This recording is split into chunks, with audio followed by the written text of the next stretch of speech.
My name is Beth Kuchar. I'm the president of Innovate Pasadena, and we thank you for joining our Innovate Pasadena Ask Me Anything today. We are actually, the city of Pasadena is one of only 3 cities in the state of California that has its own independent local health jurisdiction, if I'm correct. And so today we're joined by Dr. Ying-Ying Goh, who is the Director of Public Health and Health Officer for the Pasadena Public Health Department. That's a mouthful. And she's also a board certified pediatrician. So Dr. Goh will be answering your COVID-19 and pandemic questions today. Thank you so much for joining us. I'll kick it over to you. Thank you. It's a pleasure to be here. I'm not seeing any faces, so I think it's a one-way Zoom. But I have just a couple slides, so I'm going to screen share to give some background that I think is some information that may be of interest to everybody. So you should be able to see my slides now. And let me try and move forward. Oh, hang on. There we go. So these are charts that are illustrative of the current trends in the United States and in California. And as you can see, and I'm sure you've heard in the news, these are that our numbers have been increasing all across the country. As of Monday, we heard on a national call with the CDC that in 71% of jurisdictions across the country, meaning state jurisdictions mainly, they're having increasing rates. So it is uniformly increasing across the country. In California, we were doing pretty well, and our 7-day average new number of cases, daily new number of cases was fairly flat, and our hospitalizations were fairly flat, but unfortunately, and as could be predicted, that number started to increase in the past few days. And we know that hospitalizations lag case numbers, and so we do expect that to be increasing as well. And in Pasadena and in LA County, we're seeing the same trend. And so this is a situation summary for the state. And this is from the state website. It illustrates the framework we're operating under. The current health officer orders from the state health officer dictates how we move as far as sector openings and other restrictions on activities, what we call community non-pharmaceutical interventions. These are the most effective tools that we have in fighting a viral pandemic. And you're all very familiar with the wide range of restrictions that we have implemented that have been effective at various stages through the pandemic on stopping the spread. And the arrows just point out that we are seeing an increase from last week as far as both statewide metrics and county metrics for cases and positivity rates. I wanted to mention that these are the 10 essential public health services. This is a framework that's newly published by the CDC. It's an update of an older framework that now puts equity, including health equity and racial equity, in the center of public health. And the reason I show this wheel is because I think before the pandemic, many folks did not know what public health functions were. And now people may wrongly assume that our main function is to control pandemics. And while that's one of them, you can see each of these colors indicates one of these 10 essential functions that show a much broader scope of work that we do on a daily basis that we're responsible for. This is a quote from Dr. Fauci. As a scientist, the thing you must always do is be humble enough to know that when you get additional information, even information that might conflict with what was felt earlier on, you then change your viewpoint and change your recommendations based on that data. And I just wanted to talk on the next couple slides about how, because we're talking about Innovate Pasadena, how we've had to innovate in dealing with an emerging pathogen where you start with zero information except for what we knew of other coronaviruses, so other viruses in the same family, but not the same virus, and what we've learned in a matter of months and needed to adjust as far as a public health response as we learn more.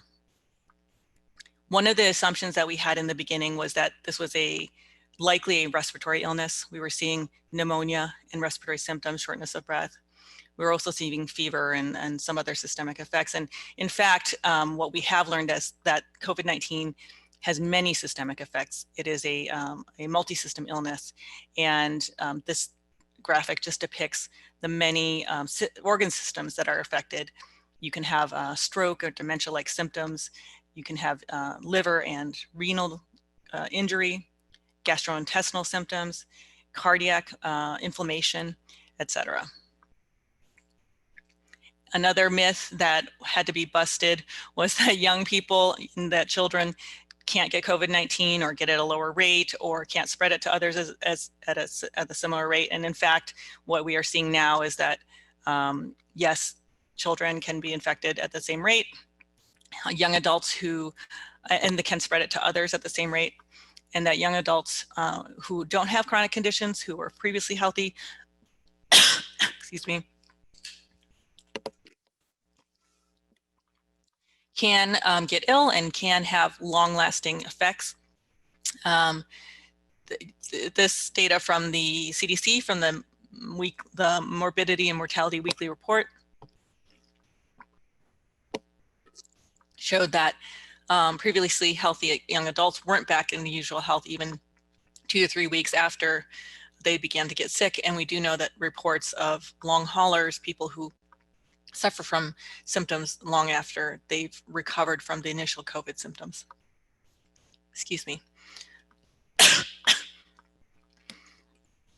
And this was additional data that came out about spread in childcare centers. And as we tackle that challenge of how do we open schools, because we need to provide that for our children, how do we do so in a lowest risk way possible?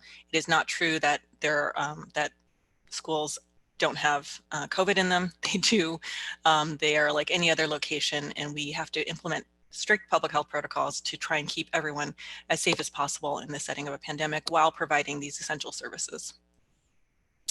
We found early on, and this was very important information, that changed our recommendations, that that what we know now is that 50% of the spread of COVID is from asymptomatic individuals.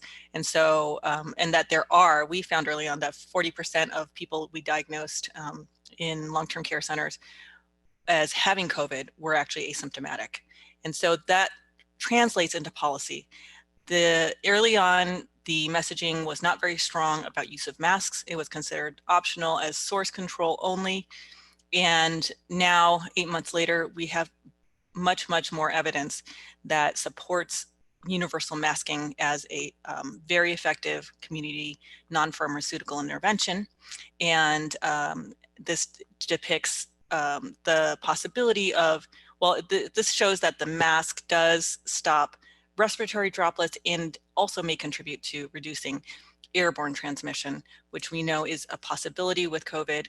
It may not be the main driver. There's debate and it's ongoing area of research, but that it is, COVID can opportunistically spread through aerosolization as well. And hence our recommendations have really shifted to moving activities outdoors as much as possible, everyone wearing face coverings as much as possible, and also maintaining physical distance of more than 6 feet, because aerosol droplets can travel up to, or can linger and travel and be in a space for a long, long time. But respiratory droplets, when you're exerting yourself, can travel up to 25 feet. This is one of our response activities, a medical point of dispensing. We had one today. It's still going on. My staff are all at Muir High School right now, and we are dispensing flu vaccines. So everybody, please get your flu shots.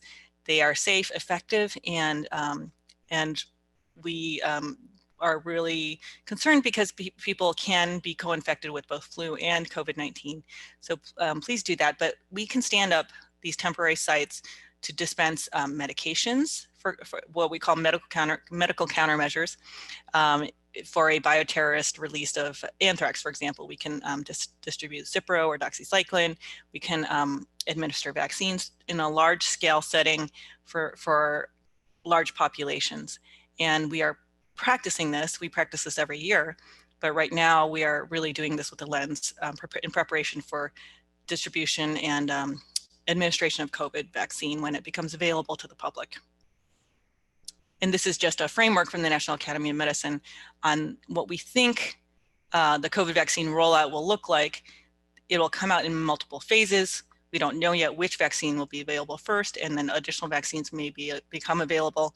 But that in phase 1, we do think that the highest priority individuals who will be vaccinated will be healthcare workers and first responders, and people living with conditions, either medical conditions or in social conditions like congregate settings, that put them at much higher risk for adverse outcomes from COVID.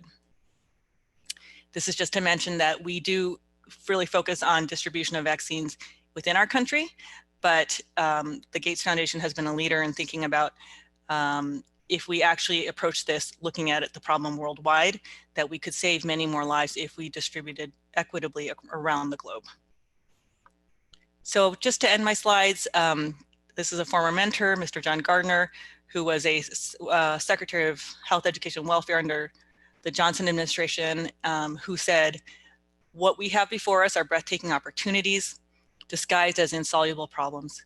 And so I just leave you with a note of optimism, because it's important for us to stay optimistic as we live through this pandemic and keep ourselves and our community safe. But there will be, I'm very confident that we will have a safe and effective vaccine, many of them, and that we will be able to come out on the other end. So there were a couple questions that were pre-submitted. One of them was, what would the city of Pasadena have done differently if it had to do it over again, and what support would have helped in dealing with the pandemic? Oh, there's so many things. And then I think this is really a third question about groups of people gathering, more so than in the past. So the first question, this is an important aspect of emergency response. We do after action reports for any activity that we engage in response to a public health emergency.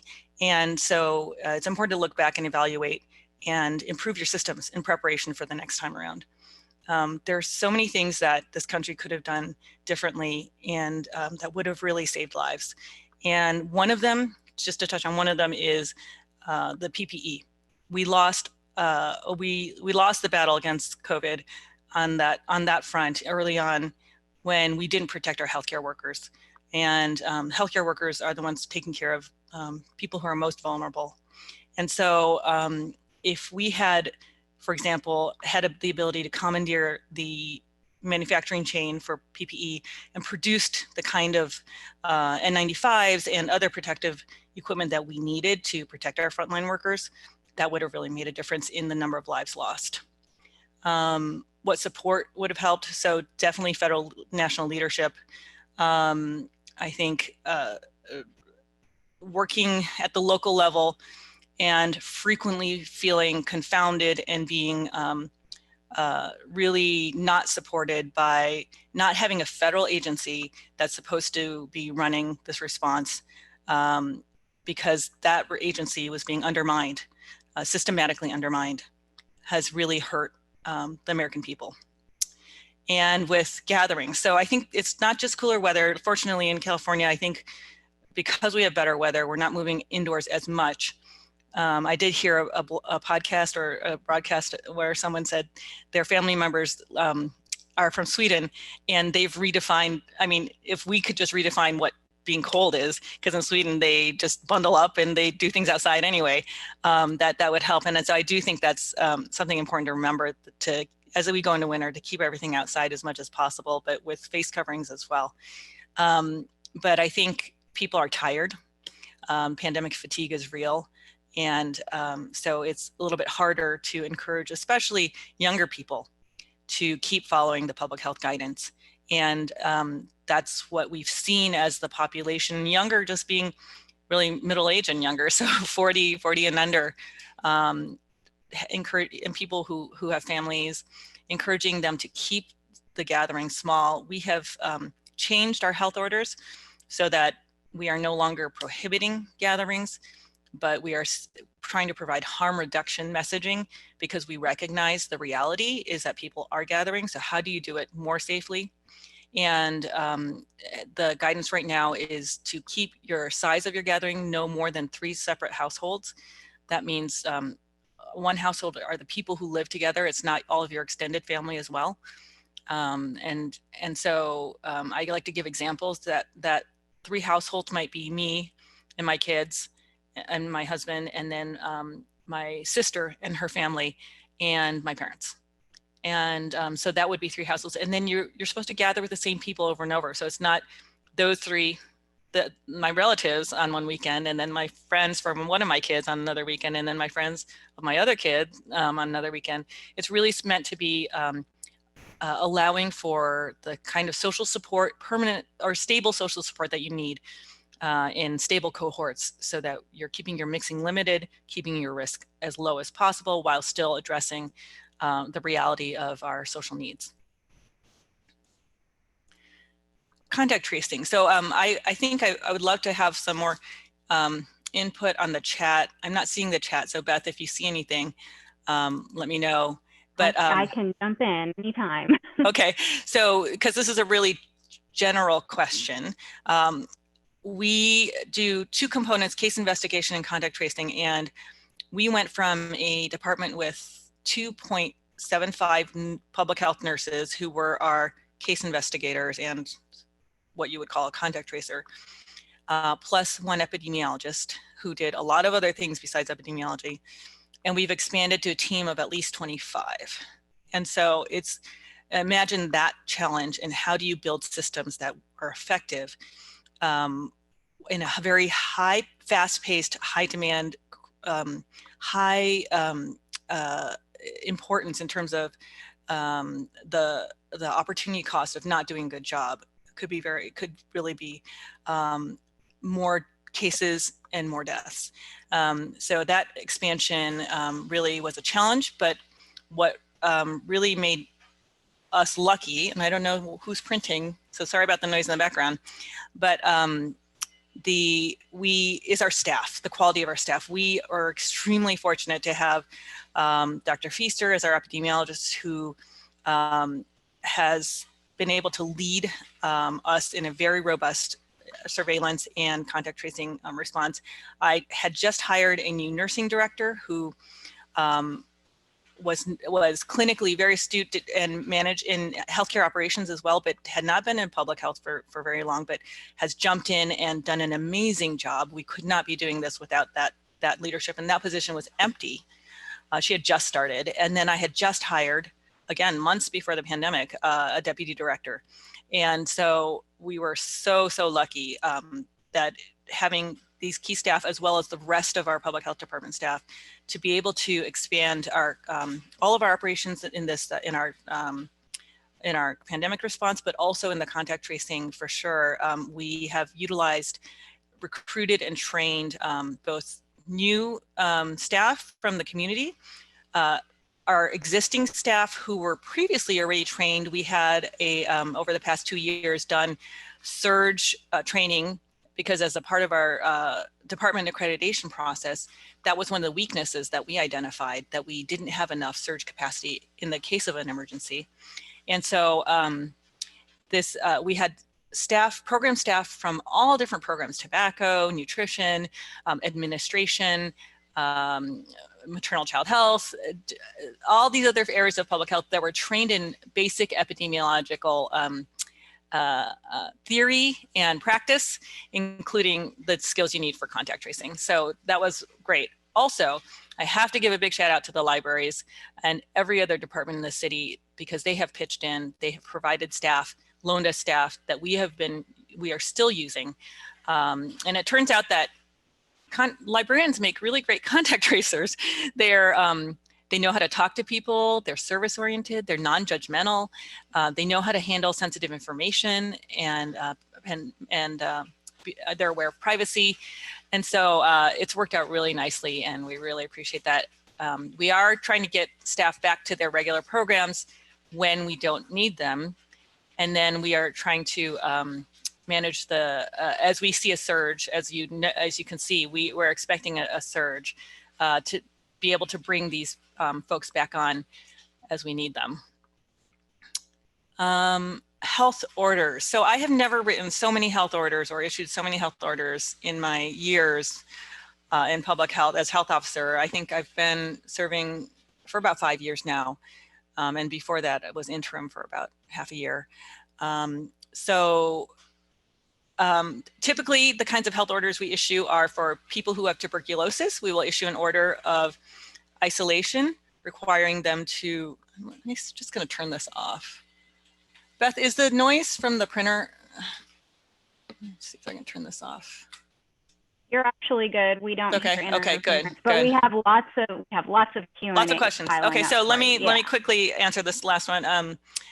So health orders, I think the main purpose of the health orders has been to implement these community non-pharmaceutical interventions. So as long as we don't have a vaccine, we are getting some more effective treatments. But until we get to a place where it's our only tools for controlling the virus are these kinds of community restrictions, we will be issuing health orders. And they're issued based on the data and what we think and what we have seen to be effective. So other questions, go ahead. Yeah, we have quite a few. And this one's somewhat related to the very first question you tackled. So it comes from Charles, and he asks, under what conditions can people begin to play outside or inside on basketball courts? Here in Pasadena, public parks have opened back up and kids are able to play in them under social distancing protocols. The basketball rims that were removed early in the pandemic in these same parks are still not up. I was unable to find guidance about requirements for restarting adult sports leagues in Pasadena, LA County, or the state of California. Yeah, so we are awaiting guidance that has to be issued by the state for adult sports. As you know, the youth sports guidance has been out for a few months, and it's really been productive. It's provided an outlet for young people to have a way to exercise and be outside and have healthy diversion from the pandemic. However, it does require strict protocols. And I know that they're not all being followed because there are soccer tournaments, multi-state soccer tournaments happening for kids that are not in line with our state orders. The leagues just take them to other states instead. And that is completely counterproductive because it drives COVID transmission. So we are waiting state orders for adult sports, but we definitely recognize the need.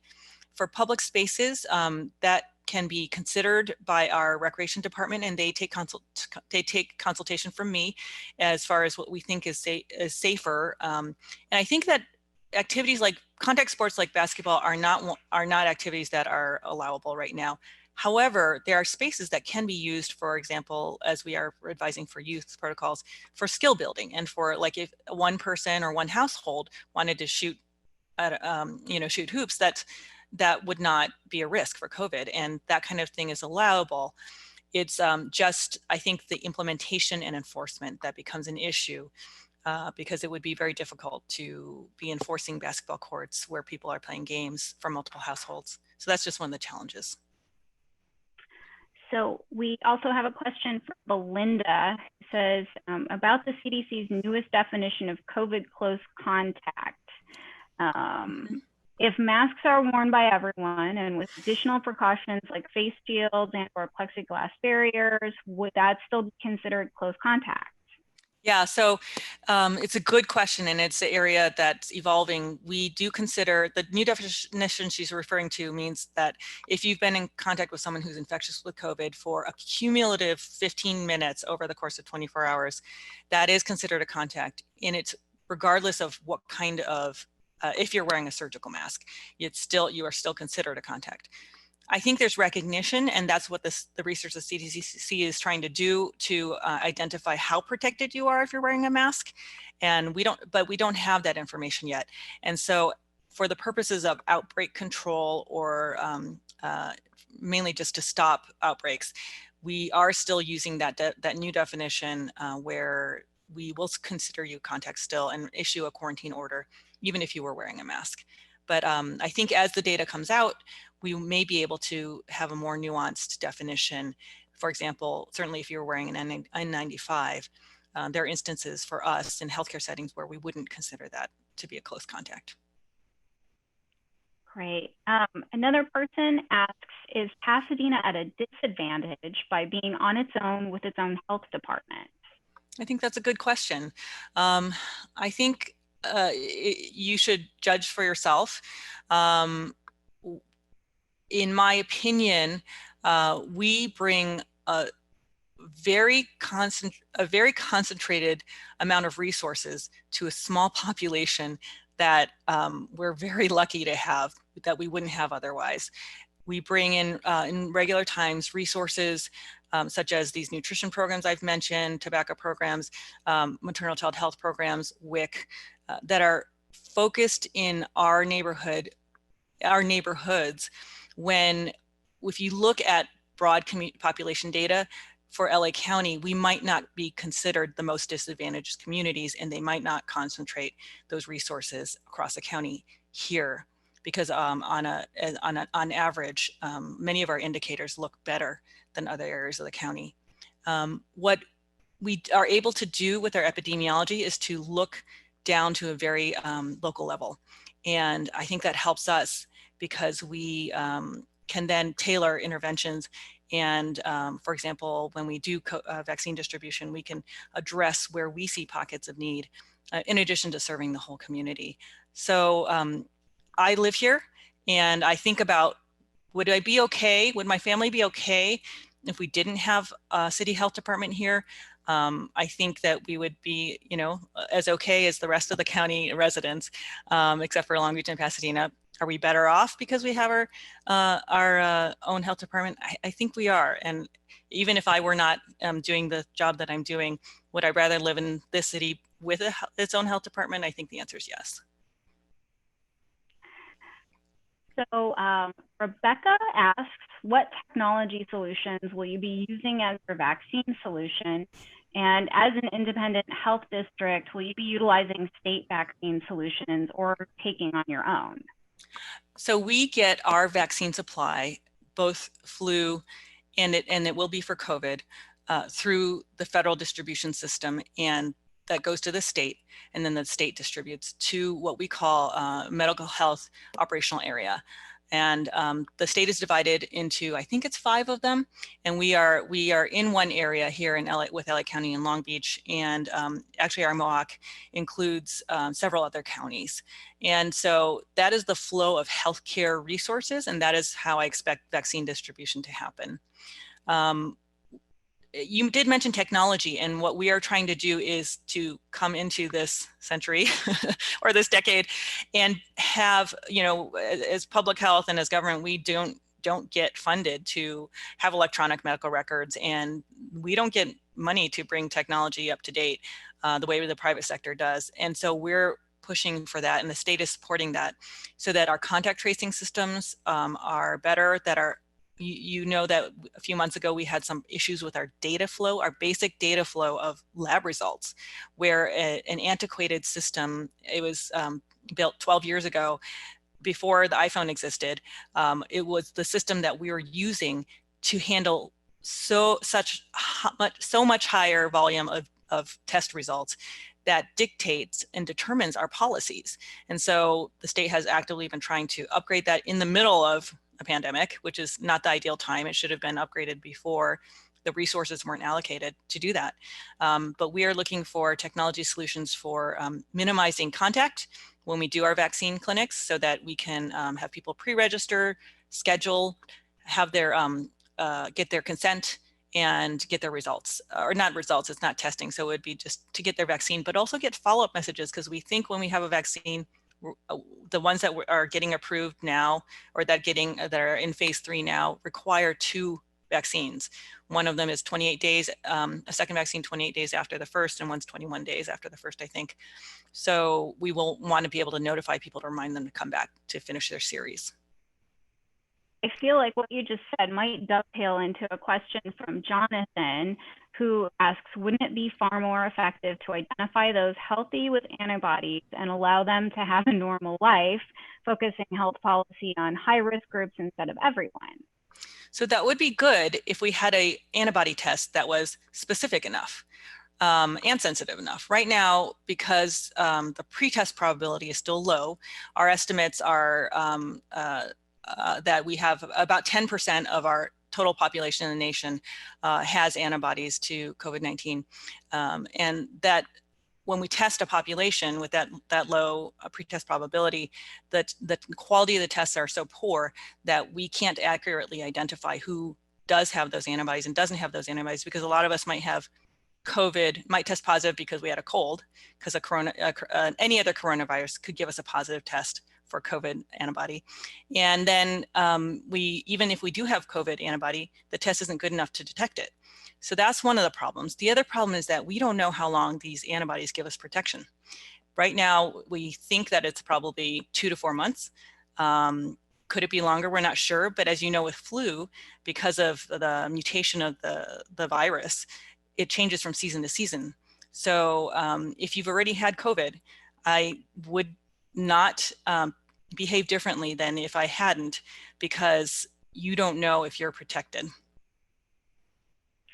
So I want to be sensitive to your time today. I know we're about 4 minutes over. We still have lots of questions from our guests. If you have time available, we certainly can answer more, but I know that you're busy as well, and we don't want to take up too much of your time.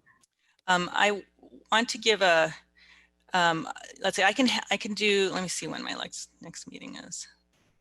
Yeah, let's answer a few more questions. Let's do a couple more. And I want to take this opportunity to say that if you haven't gotten your flu shot yet, and if it's easy for you, we are doing this week, today until 1 o'clock, so we don't have much more time, but tomorrow from 9 to 1, drive-through or walk-up vaccine at Blair High School, Muir High School. Tomorrow's Muir, and next week we'll be at Pasadena High School, and the information's on our website, and it's free vaccine. You just fill out a simple form, and we will be happy to get that to you. So I just want to give that ad because they have capacity right now. My staff are texting me and saying, please send more people. So, okay, so what else do we have? Thank you. So we have someone else who asks, what has been the #1 contributor in cases in Pasadena, and are better testing options coming?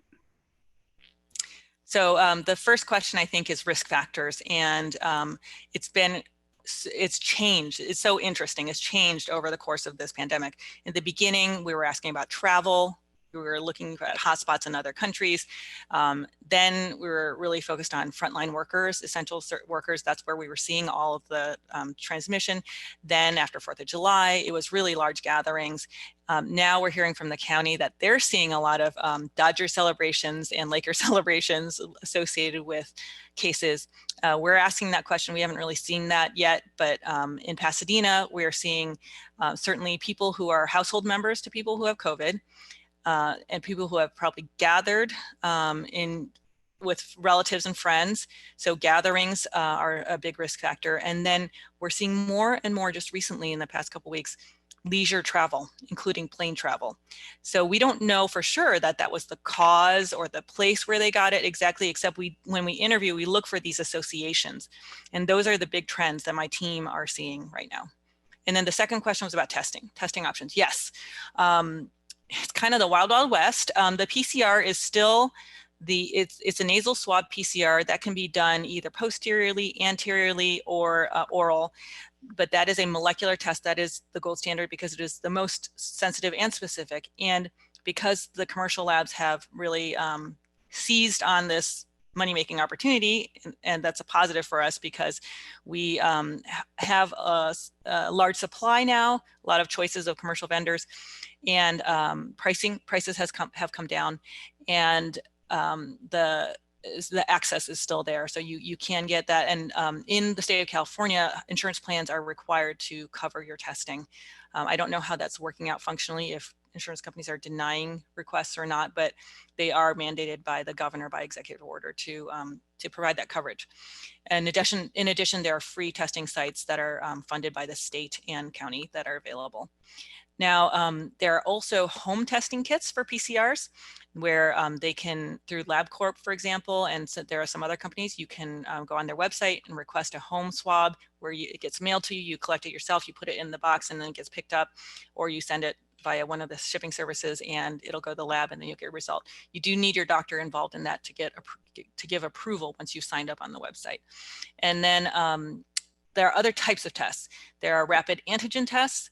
The quality has been very poor so far. It's been very hard to provide protocols on how to best use them because they've been all over the place. And in the rush, we had an initial problem where we weren't getting, our government, federal agencies weren't working fast enough to get quality testing out fast enough. And now we've got, I don't know if it's 100 or more different tests that companies have rushed through and gotten emergency use authorizations without a lot of studies on external validation besides what the company provides.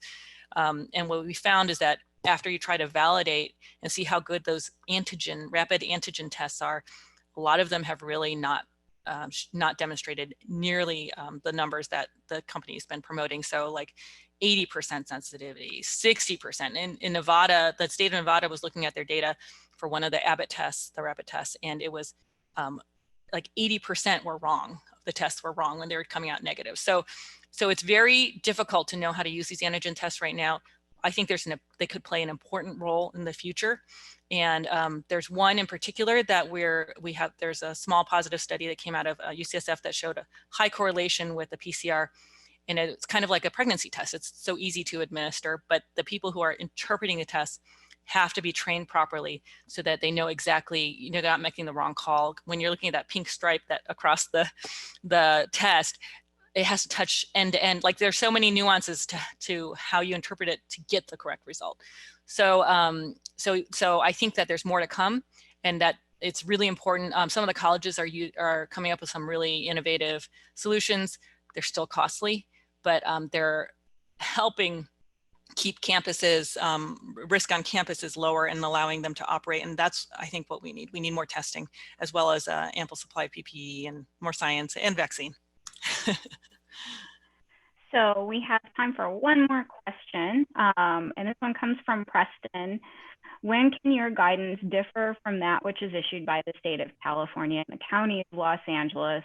And when have you decided that one policy is better or worse for the city of Pasadena as opposed to something that was instituted by the county of LA? So I think that state orders, so all the guidance and the framework, the blueprint for a safer economy we are legally bound to uphold. They supersede all local orders. The county of LA does not have public health jurisdiction in Pasadena, so none of their orders apply here or in Long Beach. We have to issue our own orders in order for any of this to be in effect. And so I can always be more restrictive in issuing orders than the state. I do not have to be in compliance with the county, although we have attested to the state that within the framework of the state orders, we will be in coordination. Every jurisdiction has attested that they will be in coordination with neighboring jurisdictions. And that's based on the epidemiology and the science. That's what we should be doing, because it doesn't make sense, even though we're seeing some neighboring counties issuing different kinds of orders and effectively sometimes ignoring orders and not enforcing orders. So in practice, ending up with different results.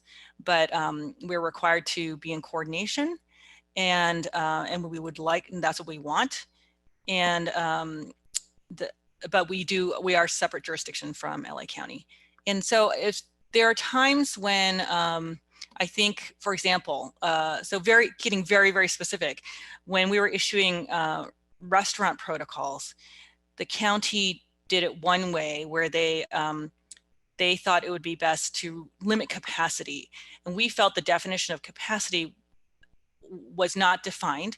And if you used fire code capacity, for example, it includes all square footage, not just occupiable square footage. So it includes closets and back storage space. And so we felt that using capacity wasn't, and that most restaurants probably didn't even necessarily know what their capacity is. It's supposed to be posted, but we weren't sure that this was the best way to go. So we relied on the physical distancing guidelines and some other guidelines about spacing, and we thought that would reduce the risk of transmission better than capacity. So when it gets to the actual practice of and the guidances, we can set them up however we feel upholds the orders, both locally and at the state level.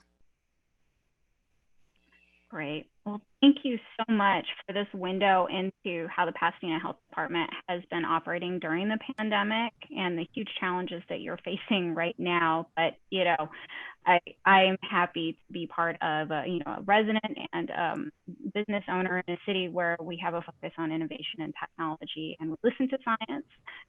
That makes me happy, and it makes me feel a little bit safer. Is there a last parting word of advice for everybody? And also, we had a lot of questions that we couldn't get to today. Is there a resource that people can go to if they have additional questions or need more info? Well, I certainly think that we rely on our technology on our websites to both get information and disseminate information. So I will direct folks there. The county has a wealth of information, the state has a wealth of information, and the CDC, when it's not politically censored. What I find actually on the CDC website is that there is a lot of really high quality information from the career scientists who are working there and really dedicated to the truth. So please don't doubt that what's there is accurate. I found it to be accurate. And the World Health Organization as well, but they have a much broader view. And so sometimes they're a little bit, I think, slower to adopt quick changes because of the ramifications and consequences of coming out with, with statements that might cause negative consequences. So, so that's where I would direct folks. We are always, of course, accepting input and comments so that you can give us feedback. And we want to stay in touch with you and hear how this is impacting you and what we can do better. That's what we're here for our community. And the final parting thought is because of the way our society is structured, we're a free society, public health can only do so much. And so all of the positive impact that you've had on controlling COVID is because of your actions. And we can put out the communication, put out the information, we do issue orders, but we don't have the ability to restrict movement the way China does, or to track people the way South Korea or Taiwan does. They've had really great success in controlling COVID, but we have to work within the constraints of our society, how our society is structured. And so it's really up to each individual in putting out or fighting misinformation, disseminating among your friends and family true information and promoting that, and then being a role model and following the guidance that we're putting out there. Thank you so much for joining us today and for taking everyone's questions and giving us a little bit extra of your time as well. We really appreciate it. Thank you so much. Thank you everyone for joining.